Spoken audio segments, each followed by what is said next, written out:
Katherine, how are you?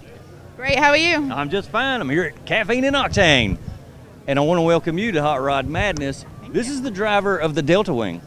Wow, what a ride. This is a unique ride. I'm looking at this thing from a distance going, I ain't sure what type of racing it is because of how narrow the front end is. Will that thing hang a curve? What is it made for? Yeah, we actually race in the IMSA series, so it's a prototype sports car. We race against all the other prototypes. And yes, you can hit curbs, mostly with the rear of the car. You probably wouldn't want to hit it with the front, otherwise you'd be all over it in the rear. Oh man, you got to know what you're doing to drive this thing. How many races have you done in this car? So this was the first version of the Delta Wing.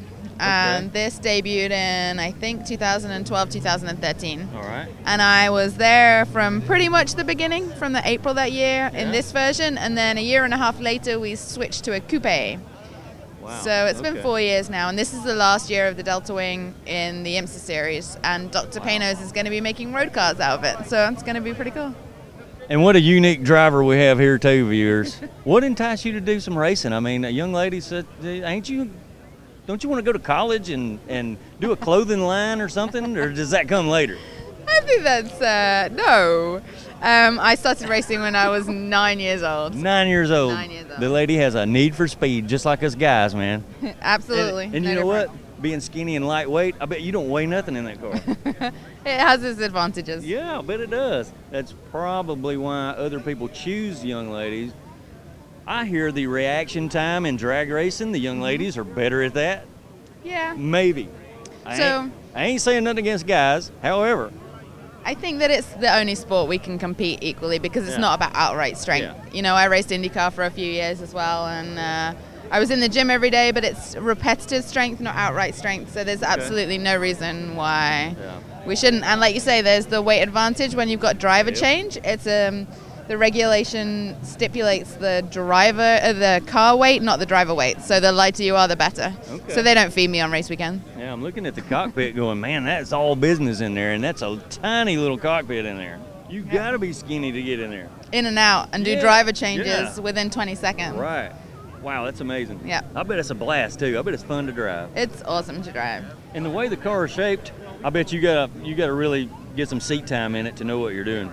Yeah, you do. And this version was all chrome, so it was actually quite difficult for the other cars to see as we were coming up behind them in the mirrors.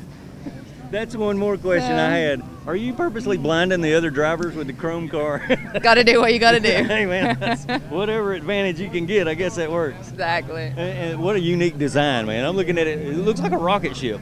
It does. It's designed to be like half the weight, use half the power. Yeah. It has half the drag, it uses half the tires. And it goes just as fast as the other cars. So it's like a economy of scale thing, and we're trying to be green and... All right, so how big is the engine and how much horsepower are you pushing here? It's oh, stop! Whoa! Told you it was difficult to see, right? He was going back into it. Hey, never a dull moment here at Caffeine and Octane, right? So it is a 2-liter Panoz in-house built motor, and it pushes upwards. It can do more than 350 horsepower. Yeah. But we're regulated by, boost and all kinds of things so that we're comparable with everybody else. Cool. Well, all right, lady. I appreciate the info on the car. You're welcome. What a blast, right? Yep. Man, that is awesome.